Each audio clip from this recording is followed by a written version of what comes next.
Well, today is one of those days. We're going to be digging into the book of Judges. If you're here for the first time, we're in a series. We're just calling it Meet the Bible.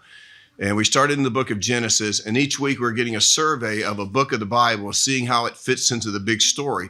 And I think you're starting to see how the Old Testament plays out. In fact, I think I told you before, once you get to the end of 2 Kings, you have finished the Old Testament. That is the story of the Old Testament. Everything after that, except maybe a couple of books, fit into, because all of the rest of them are, you got Proverbs, you got Ecclesiastes, was written by Solomon, and then you have the prophets. You have the major prophets, the minor prophets, and all those prophets, they minister to the kings. And so when you get through 2 Kings, you're pretty much finished the story of the Old Testament. And so I would really encourage you just to read it.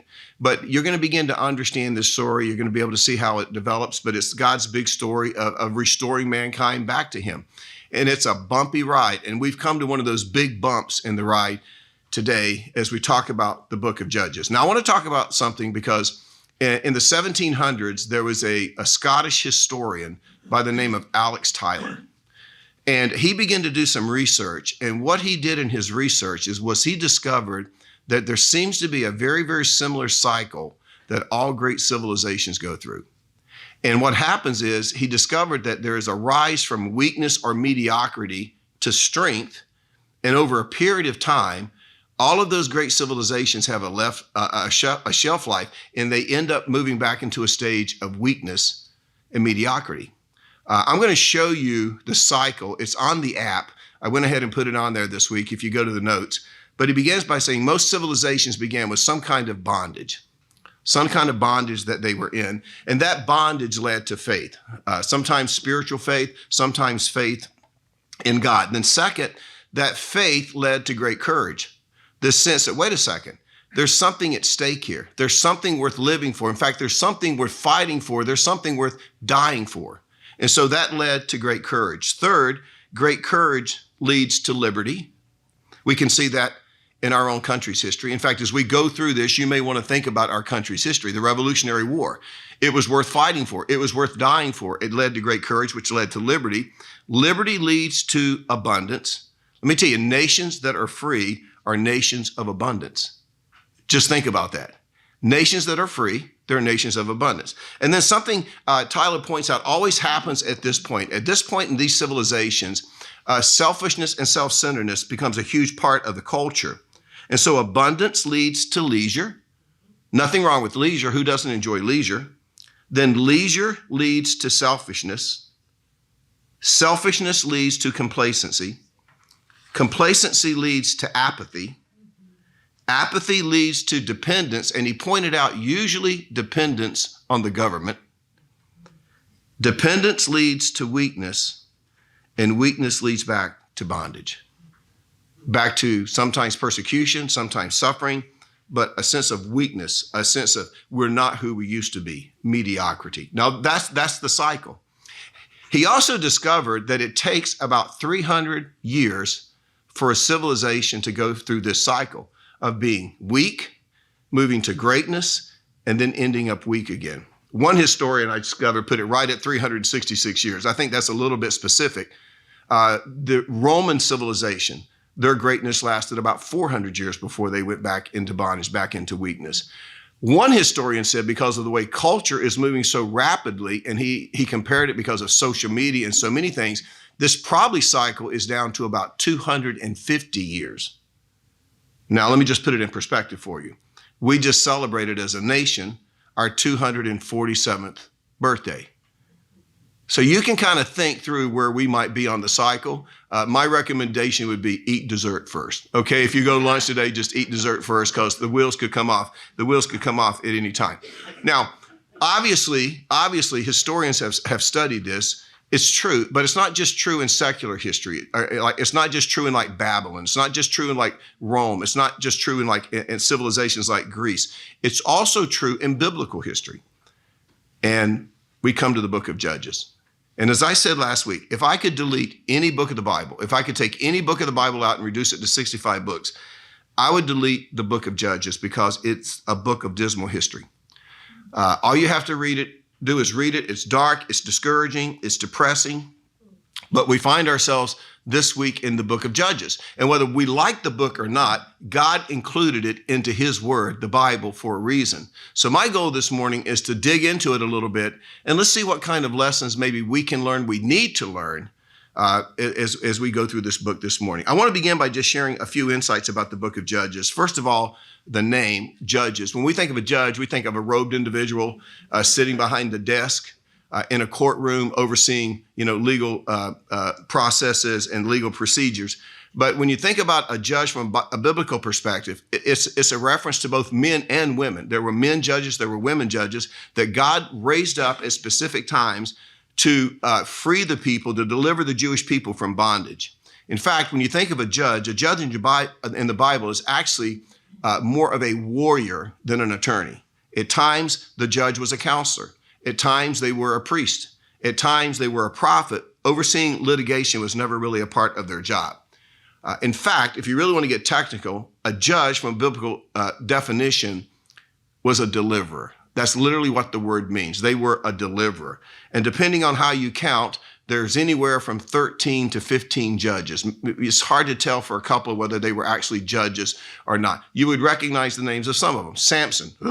Samson was a judge. Deborah was a great judge. Gideon, who was a great warrior, he was also a judge. But these were all strong, rugged individuals that God raised up at specific times to bring deliverance. Now, the date of the book, this is interesting.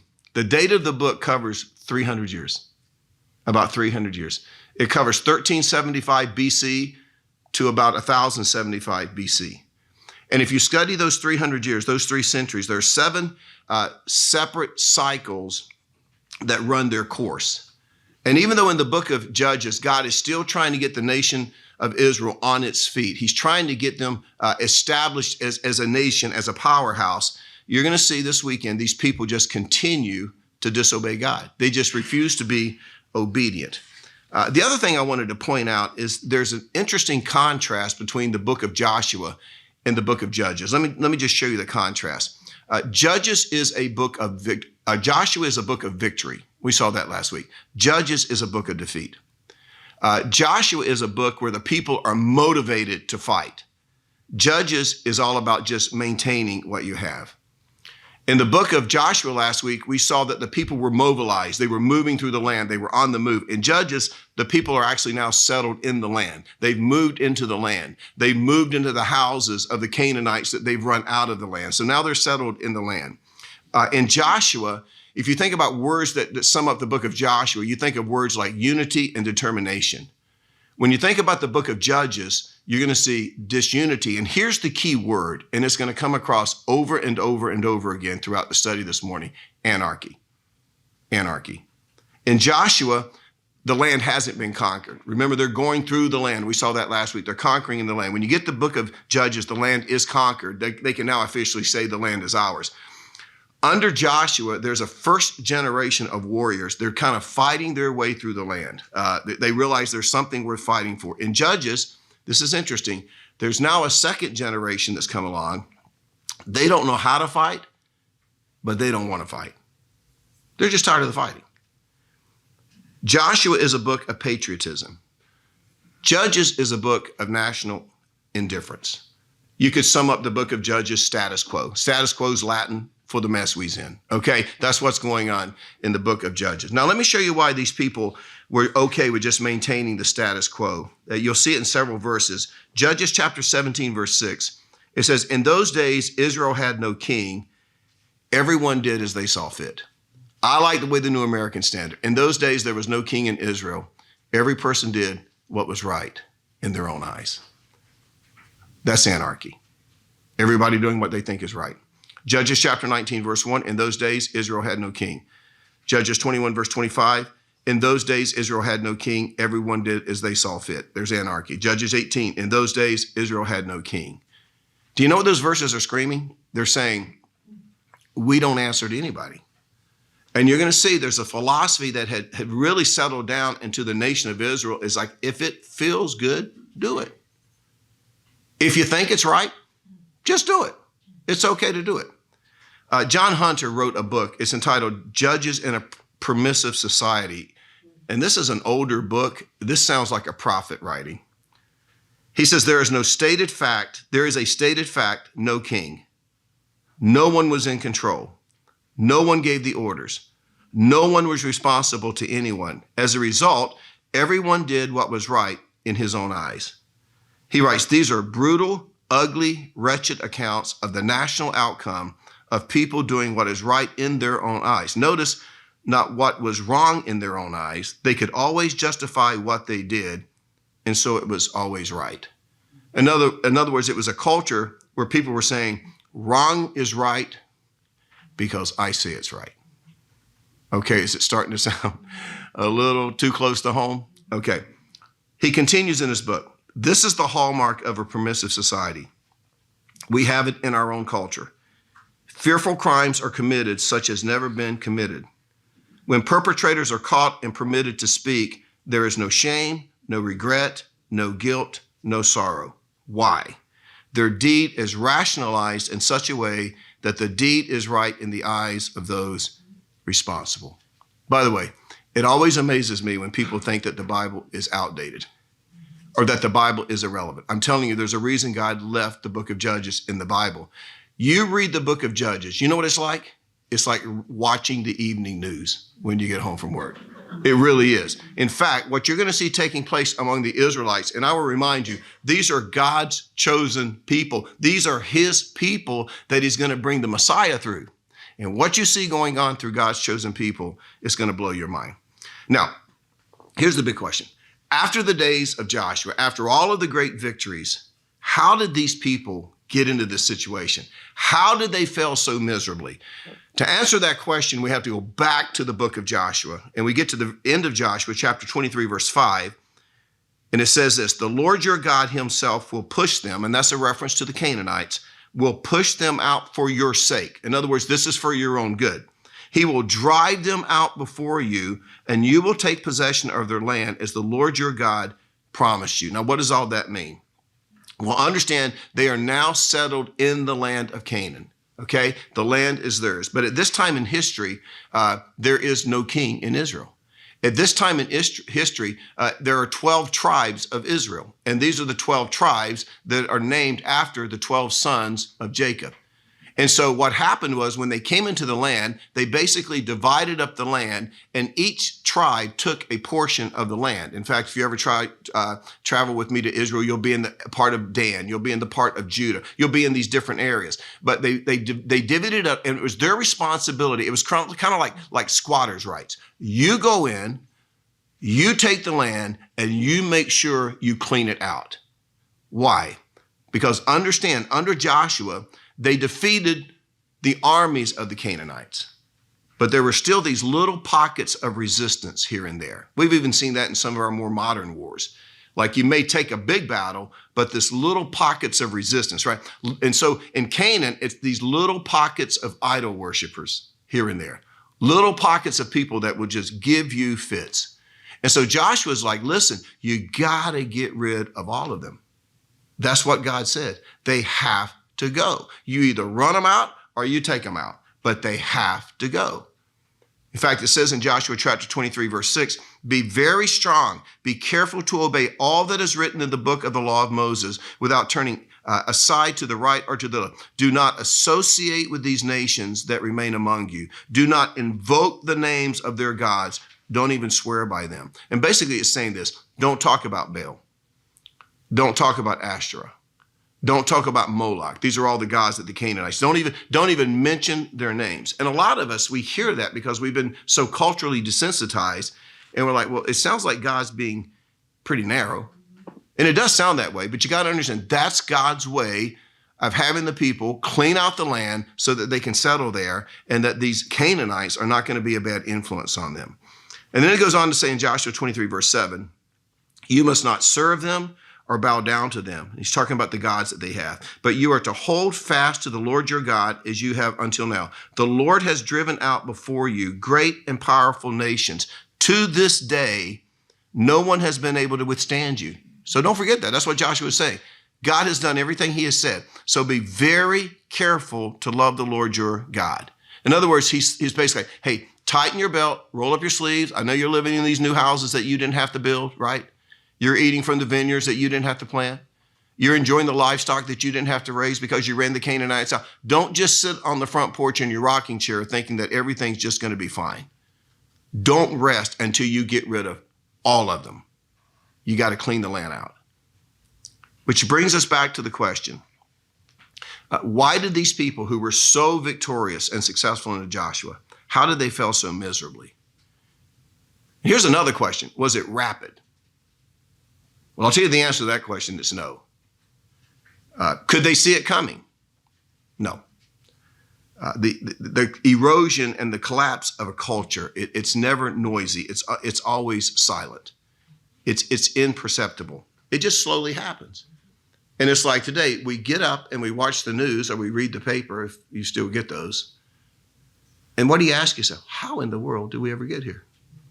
How did this ever happen? Joni Eareckson Tada has a quote, and I'll read it to you, and she explains how it happens. She says, gradually, though no one remembers exactly how it happened, the unthinkable becomes tolerable, and then acceptable, and then legal, and then applaudable. Without even realizing it, you realize one day you are now celebrating something that one time you thought was absolutely unthinkable. I can remember in my lifetime, somebody would say, you know, one day I'm telling you this is going to happen. You're like, there's no way in the world that is going to happen. And then you wake up one day, and not only is it a part of your culture, you're celebrating it. Let me show you how it happens. Let me show you how it happens in the book of Judges. And again, you can think of the parallels to our nation. Judges chapter 1, verse 19. The Lord was with the men of Judah. Now remember I said it was broken up into the 12 tribes. Judah is one of those tribes. So the Lord was with the men of Judah. They took possession of the hill country, but they were unable to drive the people from the plains because they had chariots fitted with iron. And maybe you're thinking, I don't understand what the big deal. I mean, isn't God stronger than iron chariots? Haven't they learned by now just how strong God is? I mean, don't they remember how God just had to march around a city, the Jericho, and the walls fell down, and how he gave them the victory at Ai? And how the 5 kings of the Amorites amassed the huge army, and God sent down huge hailstones and killed the Amorite army. By the way, this is what I thought. And again, I probably shouldn't say this. But if something like this happened today, this is how we've totally lost our bearings. If the news came on and you watched it, and this is what it said, weirdest thing just happened. In Ukraine, there was a storm. And there were hailstones the size of cantaloupes. But this is what's weird. It killed all the invading Russian army, but just the Russians. Do you think the next newscaster would say, this could be a God thing? No, you know what they would say? That's just another sign of climate change. I mean, we got to get some more windmills out there. I mean, we've never had hell this big before. We are so out of touch. We've totally missed it. What's going on? Now, again, I'm sorry about that. But anyway, isn't God bigger than iron chariots? Well, of course he is, unless you're focusing on iron chariots. Because then you'll say, you know what? We got the hill country. And it's nice in the hill country. Let's not be greedy. Let's not be greedy. Let's do this. Let's put together a focus group. And maybe we should just sit around. We should brainstorm. How do we deal with this iron chariot situation? But the problem was, instead of addressing the iron chariot situation, they chose to ignore them. I'm sure, just like us, they probably thought, you know what, maybe if we just ignore them, they'll go away. Maybe they'll leave on their own. Maybe they'll miss the rest of their Canaanite friends and they'll just leave. You know, maybe just fix itself. So it says in Judges chapter 1, verse 21, the Benjamites, that's another tribe, however, did not drive out the Jebusites who were living in Jerusalem. To this day, the Jebusites live there with the Benjamites. Verse 27, but Manasseh did not drive out, that's another tribe, the people of Bethshan or Tanakh or Dor or Eblim or Megiddo and the surrounding settlements, for the Canaanites were determined to live in their land. And so now the Hebrew people are like, it doesn't look like they're going to leave. We're trying to tell them they got to leave. They don't want to leave. We're going to have to be creative. So what do we do with a bunch of Canaanites who have iron chariots and they just don't want to leave? And they're sitting around in their focus group and a light bulb came on in somebody's mind and he said, I got it. Let's remember, we're in charge. Probably got bowed up a little bit. We're in charge. We will make them work for us.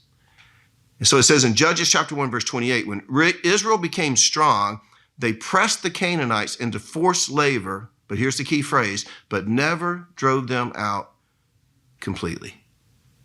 Do you see how it happened? From a human perspective, it was so logical. From a human perspective, it was so smart. Wow, what a brilliant idea we've come up with. In fact, they probably even justified it by saying, you know what? If we make them work for us, technically, we're not mingling with them. And look at the bright side. We're going to have more time for our family. And we're going to have more time for leisure. Let's make them work. I know God said drive them out, but I think that this is an acceptable compromise. Judges chapter 1, verse 29. Nor did Ephraim drive out the Canaanites living in Gezer. Verse 30. Neither did Zebulun drive out the Canaanites living in Kitron. Judges 1:31. Neither did Asher drive out those living in Akko. Judges 1:33. Neither did Naphtali drive out those living in Beth Shemesh. See a trend, right? And now the tail wags the dog. So when you get to Judges chapter 1, verse 34, it says the Amorites, those are the bad guys, confined the Danites, those are the good guys from the tribe of Dan, to the hill country, not allowing them to come down to the plains. And all of a sudden, all of these compromises that they've made are starting to take its toll. So why did they fail? Let me tell you. First of all, incomplete obedience, which is just a nice way of saying complete disobedience. I mean, disobedience is disobedience. In their minds, well, they did most of it, but they didn't do all of it. And this is what I'm sure probably some of you are thinking, because I think we've been so desensitized by our culture, we start to think this way. Well, after all, Mike, they took out a lot of the Canaanites. I mean, that's better than nothing. At least they're weaker. They can't have as much influence. The problem with that kind of logic is God says, this is what I want you to do. I want you to take them all out. All out. In fact, God says 6 different times in the book of Judges, don't screw around with the Canaanites. And that's a paraphrase. But he says, don't tolerate them. Don't put up with the Canaanites. They don't obey. And sure enough, the people of Israel, they begin to compromise and they begin to worship the Canaanite gods. By the way, this is a good place just to say something because I'm getting ready to read a verse to you. Have you ever wondered why God doesn't just get rid of all the things that trip us up? And he could do that. Why doesn't God just get rid of alcohol? Drugs, sex, gambling, fantasy football leagues. You know, why doesn't God just get rid of all of that mess, you know? And he could certainly do that. But here's the question. If he did that, would we be tested? And the answer is no. And so he leaves those things in place, not to tempt us, but to test our obedience. Let me show you a verse that confirms that. Judges chapter 3, verse 1. These are the nations the Lord left to test those Israelites who had not experienced any of the wars in Canaan. In other words, they were soft. He did this only to teach warfare to the descendants of the Israelites who had not had previous battle experience. And he goes on and lists all the ites in verse 3. Verse 4, they were left to test the Israelites to see whether they would obey the Lord's commands, which he had given their ancestors through Moses.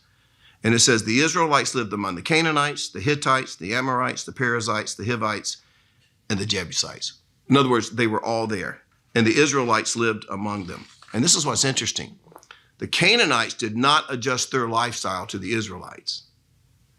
The Israelites adjusted their lifestyles to them. And they justified it by thinking things like, you know what? It just doesn't seem right. It doesn't seem fair to drive them out of the land. It doesn't seem fair to drive them out of their home. After all, they were here first. They were here first. Let me just say something. We are to love God with all our heart. We are to love our neighbors as ourselves. We're to accept people the way God has accepted us. And I'll come back to this later. We got to get back to the point as Christians where we realize I can love you and accept you, but I don't have to approve of your behavior. There's a big difference. Somehow we've lost that in our culture. So yes, you can love the Lord your God with all your heart, and you can love your neighbor as yourself without compromising and becoming so inclusive that God's standards and absolutes are totally washed away. So we got that going on. It just doesn't seem fair. It doesn't seem right. And then here's the other problem. You know what the Israelites were discovering? The Canaanite women are really attractive. They're really attractive. And so you see the result of that in Judges chapter 3, verse 6. They took the Canaanite daughters in marriage and gave their own daughters to their sons. Now look at this, and served their gods. So why did they fail? Reason number one, incomplete obedience. They didn't drive them out. God said, drive them out. They didn't drive them out. Second reason, they worshiped false gods. Third reason, they married people who didn't believe in the God of Israel. And that was a problem. After all, let's think about this. If you marry a Canaanite woman, now you got to live with her. And guess what she's going to bring into the marriage? Her own gods. And you don't want to nag her all the time about the little bronze god she's got sitting up on the mantle over the fireplace, right? Who wants to nag her? So you just kind of let it go, because after all, happy wife, right? Happy life. So you just let her keep it on the mantle. It's not that big of a deal. But this is what's interesting. All of this compromise, it sets into motion a cycle as relevant as our lives today. You can see the 5 factors that made up the cycle in Judges chapter 2. The first cycle, disobedience. That's the first factor. God said, drive them out. They didn't. It says in Judges chapter 2, verse 11, they forsook the Lord, the God of their ancestors who had brought them out of Egypt. They followed and worshiped various gods of the people around them. Here's the second factor in the cycle, bondage. Bondage. Chapter 2, verse 14, in his anger against Israel, the Lord gave them into the hands of raiders who plundered them. He sold them into the hands of their enemies all around, whom they were no longer able to resist. So that's the second factor. Here's the third factor, misery. Joshua chapter 2, verse 15, whenever Israel went out to fight, the hand of the Lord was against them to defeat them, just as he had sworn to them. They were in great distress. By the way, where's the happy lifestyle? Right? Well, if we keep them around, it'll make our lives better. Where is it? It's not there. Here's the fourth factor that makes up the cycle, deliverance and rest.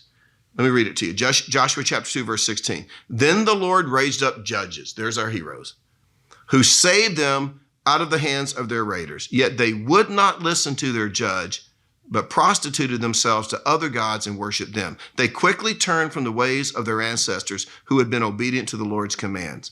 Whenever the Lord raised up a judge for them, he was with the judge and saved them out of the hands of their enemies as long as the judge lived. For the Lord relented because of their groanings under those who oppressed them and afflicted them. By the way, that's called grace. Grace. God would bring a judge and he would bring rest. Sometime the rest would last, you can read the book of Judges, as long as 80 years. Sometimes it was as short as 20 years, but there was rest. When the judge showed up, there was deliverance and rest in the land. And then here's the fifth factor in the cycle, compromise. There we go, right back in compromise. Judges 2:19, but when the judge died, the people returned to ways even more corrupt than those of their ancestors, following other gods and serving and worshiping them. They refused to give up their evil practices and stubborn ways. So let's think about this. What happens when a society or a civilization buys into that lifestyle? I want to show you a couple of things. It's kind of the ultimate consequences of buying into this behavior. I want you to see the level to which the nation of Israel, God's people, dropped after this cycle ran for 300 years. You're going to see how they began to think differently and how it played out in their actions. Let me just give you the one. Chapter 17. It's a story, interesting chapter. If you were just reading through it, you'd probably zip right through it. But it's an indication of what's happening to God's people. There's a young man named Micah. He steals 1,100 shekels of silver from his mom. The mom says, I'm putting a curse on whoever stole my silver. So Micah returns the 1,100 shekels to his mom. She's so overwhelmed at how nice he is by returning the silver that she takes 200 shekels. This is a Jewish family in the land of Canaan. She takes 200 shekels and turns it into an idol for Micah. Micah takes this idol and builds a shrine to it. And then Micah has a son. Micah says, you know what? I know the whole Levitical priest and stuff, but you're going to be the priest. I'm making you the priest. We're going to have our own little religion here. And then one day, Micah is in town and he comes across a Levitical priest who is passing through. Now, is that important? Well, let's go back to our study in the book of Leviticus. Remember the Levitical priests, the Levites? They were the priests that were the mediators between the people and God. They were the ones who offered up the sacrifices on the Day of Atonement. That priest, he has now gotten to the place where he sees Micah, and Micah says, hey, you're a Levitical priest. He says, yeah, hey, I got this shrine. I got this God now, at home, and I got a shrine, and my son's a priest, but he's not a real priest. You're a real life Levitical priest.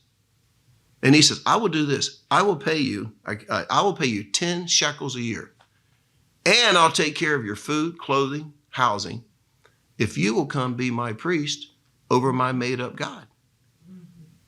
And the priest says, okay. But let me read this verse. This is how disillusioned they got. Joshua 17, verse 13. Micah said, now I know the Lord will be good to me since this Levite has become my priest. Can you imagine?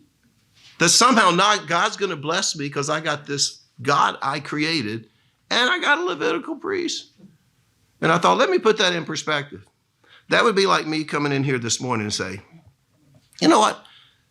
Now that I married Shannon, I realize she's a God. Not the God, no, a God. Now, she's not a God, she's a goddess, but she's not a God. But I came in here and said, you know what? What I want you to do is, when you come in next week, bring all your gold. We're going to melt it down, and we're going to make a gold statue of Shannon. And we're going to put it right there in the corner. Ray said it was okay. And we're going to maybe a little water feature and some ferns around it, maybe some special lighting. And when you come in every week for Bible study, we're going to spend some time acknowledging how much we appreciate the God of Shannon. Now, here's the thing. We're not going to bring donuts anymore, but we are going to sacrifice a kitten every week. So if you could bring, I don't like cats, so this is how I can work that in. We're going to sacrifice a kitten every week. I'm working on a Bible. I should have it in a few weeks. And you know what? Do something just different. We're going to baptize under a waterfall. I mean, we now have you would say that is a stupid, and then say, I think God's really going to bless what we're doing, right? That's what's going on in the nation of Israel, God's chosen people. So that's just chapter 17. Chapter 19. Israel reaches the lowest point of the entire Old Testament. The story revolves around a man who has a concubine. People always ask me, what was a concubine? A concubine, and this was very popular in culture in those days, and this is probably why the Israelites picked it up. A concubine was a second-class wife. She was usually from a lower, I guess you would call it social level, social order. And mainly, I'll just be honest with you, mainly she was there to serve and to have sex. And some of you women are like, I'm a concubine. I didn't even realize it, right?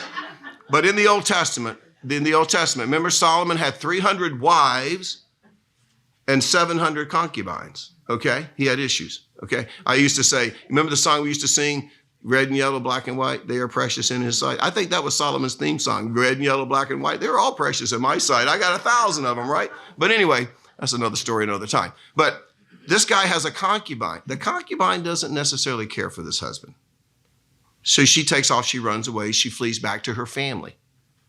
And so this guy decides he's going to track her down. And sure enough, he tracks her down, finds her with his family, says, I'm taking you back home.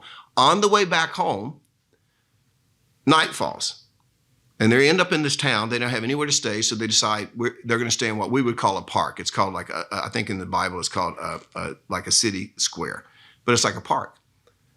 So they're settling down in the park to spend the night. An elderly gentleman comes through and sees them and says, you can't stay. It's not even safe to stay in this park. Come with me, you can stay at my house tonight. So they go to the man's house to stay. And while they're there, it says some men from the city, some wicked men from the city, they come to this guy's house and they said, hey, we saw that couple that you brought in with you. We want you to send out the man because we want to have sex with that man. Now, I want you to share what the story says. Judges chapter 19, verse 23. The owner of the house went outside and said, no, my friends, don't be so vile. Since this man is my guest, don't do this outrageous thing. Look, here is my virgin daughter and his concubine. I will bring them out to you now, and you can use them and do to them whatever you wish. But as for this man, don't do such an outrageous thing. Now, here's my question. Why would these men outside the house want to behave this way? It's because there's no king in Israel, and everybody's doing what is right in their own eyes. It's called anarchy, right? But the men outside, they wouldn't listen to the older gentleman. They're like, we don't want your virgin daughter. We don't want the concubine. We want the dude. So they won't listen to him. So the husband who's inside, he doesn't know what to do. He doesn't want to go out. You know what he does? Of course what he does. He sends out his wife. He sends out his concubine to the men.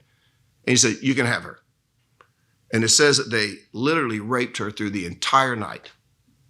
And then they let her go. Let me pick up the story. Judges chapter 19, verse 26. At daybreak, the woman went back to the house where her master was staying, fell down at the door, and lay there until daylight. When the master got up in the morning and opened the door of the house and stepped out to continue on his way, there lay his concubine, fallen in the doorway of the house with her hands on the threshold. She's died from all the abuse. He said to her, get up, let's go. But there was no answer. Then the man put her on his donkey and set out for home.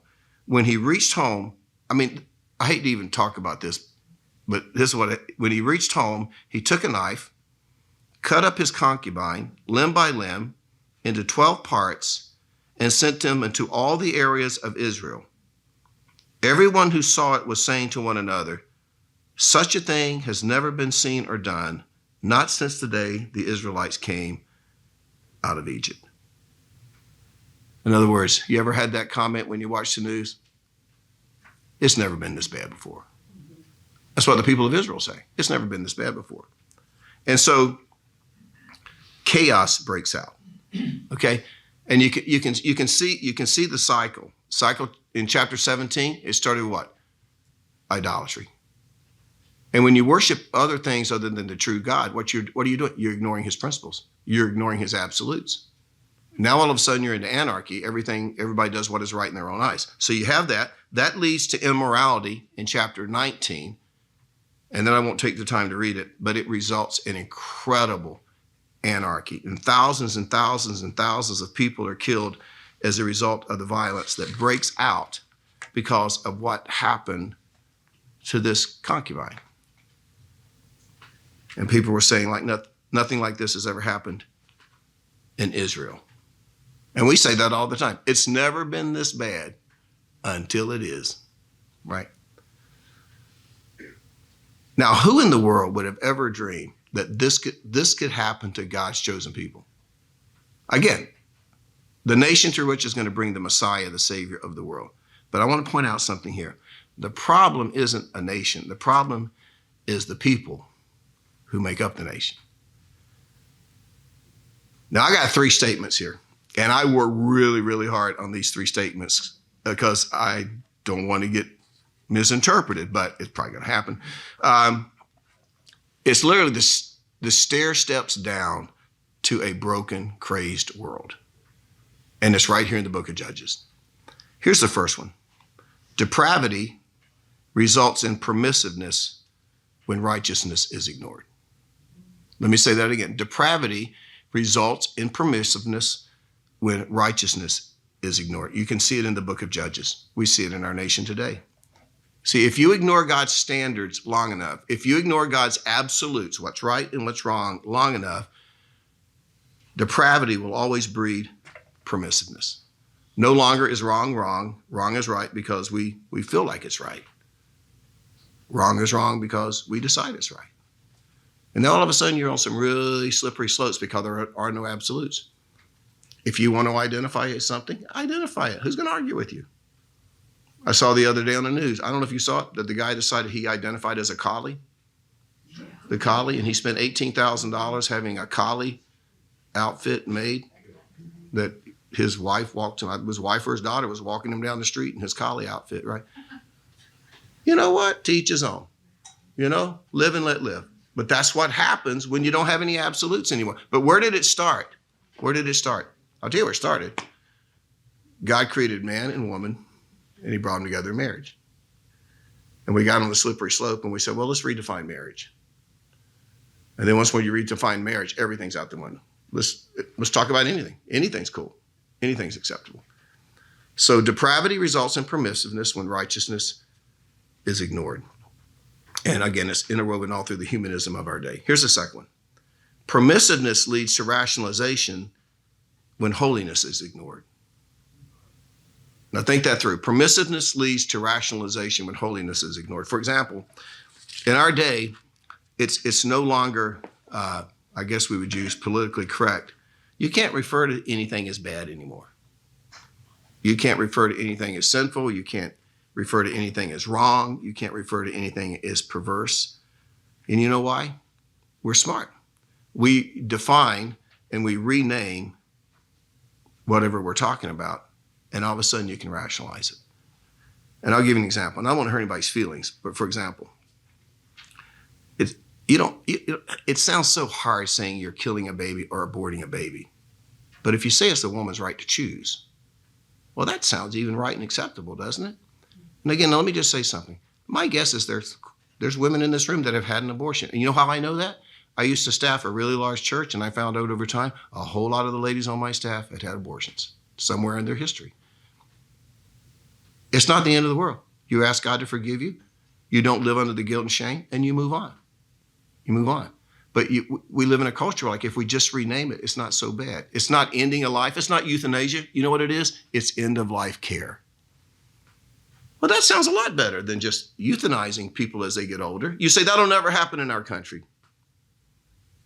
I promise you, one day you're going to say, oh, it's not, you know what? It's not perversion anymore. It's an alternative lifestyle. Well, I can deal with that. It's just an alternative lifestyle. And so you just, and it's you just get rid of the guilt by renaming it. There's two verses in the Bible, I think, that really sum up what's going on in our culture. And I made a post about if your church is culturally woke.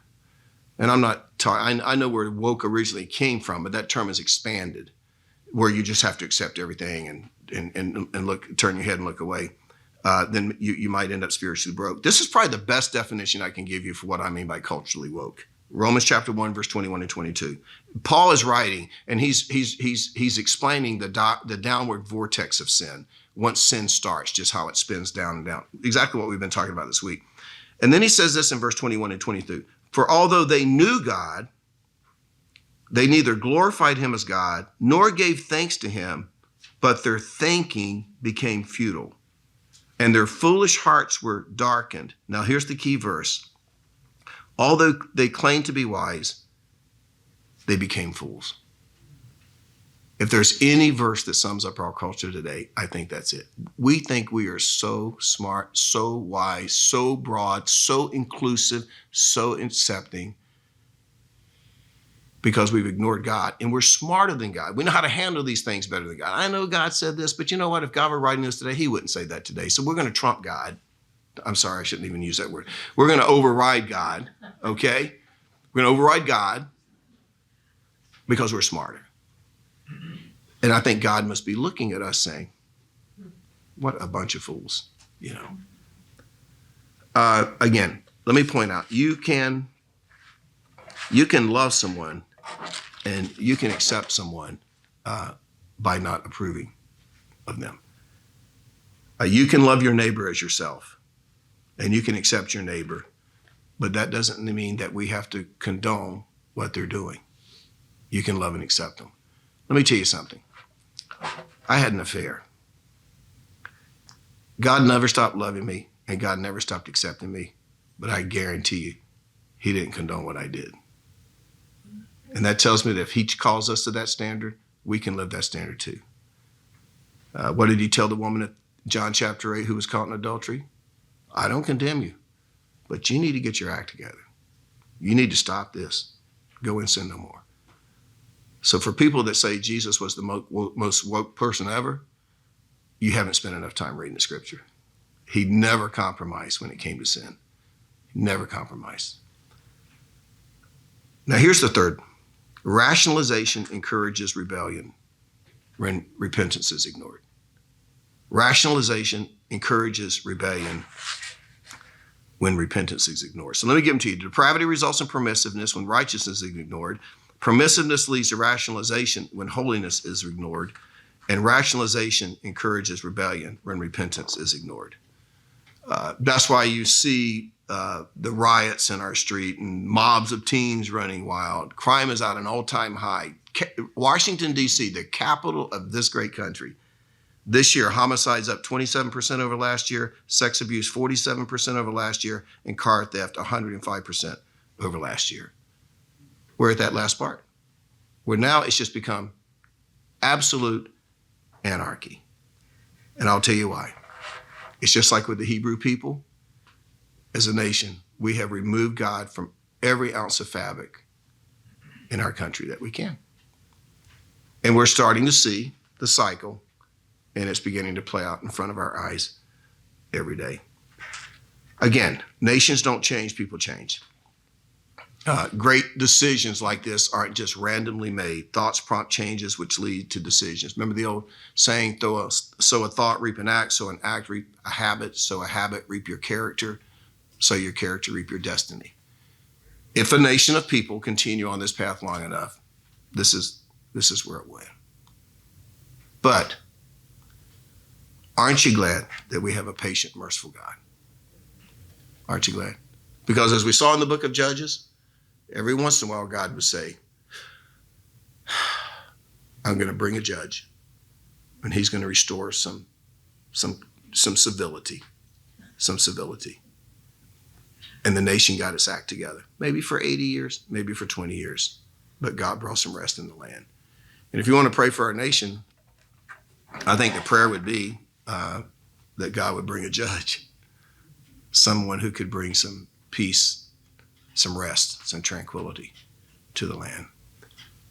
But I don't know that that can happen till we get back to realizing what the absolutes are, because without absolutes, it's going to end up in chaos. It's just going to be anarchy. Everybody's going to continue to do what, from their perspective, seems okay to do. And this is the results. Woo! Wasn't that fun? Now, here's the good news. We have Ruth next week. And you know what? I think God intentionally put the book of Ruth after this, because it's probably the coolest book in the Bible, right? And so next week we get to see, even in these times, because Ruth is in the time of Judges, there's these little stories of people who hadn't sold out on God. And that's where we get to be the shining light. So we'll look at that next week. Father, thank you for bringing us here today. And whether we like it or not, thank you for the book of Judges, because now we can actually see how this happens. And when we see it, it's like, oh, it's as plain as the nose on our face. And we can look back in our culture, our civilization here, and say, yeah, we can see it. We can see how it's happened. And what a time, though, to let our light shine more than ever. Because I truly do believe when we get into these days, when there could be suffering, there could be tough times, I believe more than ever people are going to be looking for people who have the light and the answer and who can point them to the truth of who you are. And so may we come out of here encouraged that you have, like Esther, maybe placed us here for such a time as this. And that's why we're here. Not to be defeated, to be stronger and more bold than ever. And give us the courage to do that in a day where we know it's not going to go over very well. And I'm not talking about being ugly, and I'm not talking about being rude. I'm just talking about being salt and light in a dark world. Give us the balance and help us know how to do that. In your name we pray. Amen.